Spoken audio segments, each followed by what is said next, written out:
Hey guys, আসসালামু আলাইকুম, welcome back to my another video. বাড়িতে বার্গার পিৎজা বানানোর জন্য সবথেকে বেশি প্রয়োজনীয় যে জিনিসটি আমাদের দরকার হয় সেটি হচ্ছে একটি পারফেক্ট মিউনিস। আর একদম হেলদি পারফেক্ট মিউনিস তৈরি করার জন্য আপনারা আমার এই রেসিপিটি ফলো করতে পারেন। এই রেসিপিটি ফলো করলে একদম ছোট বাচ্চারাও পারফেক্ট মিউনিস তৈরি করতে পারবে বাসায়, এবং এটি দিয়ে হচ্ছে খুব মজাদার বার্গার পিৎজা আপনারা তৈরি করতে পারবেন। তার জন্য কী লাগছে, প্রথমেই আমি এখানে 2টি ডিম পোচ করে নিয়েছি। এটি খুবই হেলদি এবং খুবই পারফেক্টলি হচ্ছে আপনার মেয়োনিজটি তৈরি হবে।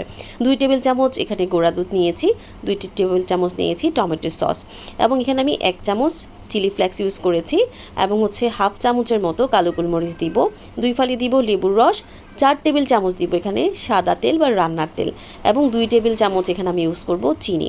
দিয়েছি 3 কোয়া রসুন। রসুনটা দেওয়ার কারণে খুব সুন্দর একটি ফ্লেভার আসবে এবং এটি বার্গারে খেতে খুবই ভালো লাগবে। তো এই যে উপকরণগুলো আছে, এই সবগুলো উপকরণগুলোকে আমি একটা ব্লেন্ডারে নিয়ে নিব।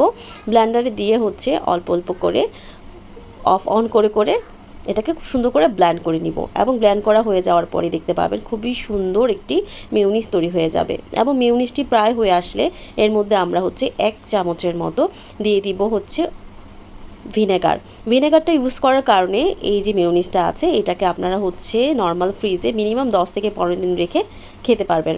দেখতে পাচ্ছেন মেয়োনিজটা কত সুন্দরভাবে তৈরি হয়েছে এবং অনেক ভারী থকথকে একটি মেয়োনিজ হয়েছে। এটি দিয়ে বাসায় আপনার পিৎজা বার্গার তৈরি করতে পারবেন, এবং এটি হচ্ছে যে কোনো স্ন্যাক্সের সাথেও কিন্তু পরিবেশন করতে পারবেন। এর টেস্ট অসম্ভব মজার।